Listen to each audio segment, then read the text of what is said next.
അടിപൊളി ഒരു പഴങ്കഞ്ഞി കിട്ടുന്ന കടയാണ് നമ്മുടെ അടൂർ ബൈപ്പാസിലെ അമ്മച്ചിക്കട. ഉപ്പും പയറുതോരനും അച്ചാറും നാരങ്ങ നെല്ലിക്ക അച്ചാറുണ്ട്, മുളക് ചമ്മന്തി ഉണ്ട്, ഉണക്കമീൻ, പിന്നെ ചൂട വറുത്തത്. അതിന് 60 രൂപ കേട്ടോ.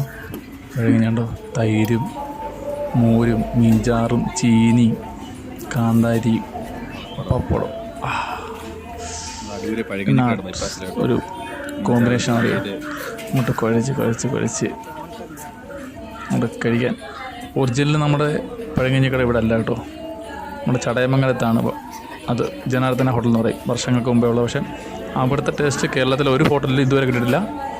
ജനാർദ്ദന ഹോട്ടൽ ചടയമംഗലം കഴിഞ്ഞ് ക്യാമറ കഴിഞ്ഞ് വലതുവശത്താണ്. പഴങ്കഞ്ഞി ചോദിച്ചാൽ തരൂ. 11 മണിക്ക് മുമ്പ് തീരും. രാവിലെ 7 മണി മുതൽ 11 വരെ ഉള്ളൂ. പക്ഷേ ഇപ്പോഴത്തെ പഴങ്കഞ്ഞി കടകൾ എല്ലാ കടകളിലും എപ്പോൾ ചെന്നാലും പഴങ്കഞ്ഞിയുണ്ട്. അതല്ല കേട്ടോ, ഒന്ന് കുഴച്ച് എടുത്തൊരു മോന്ത് കൊണ്ട്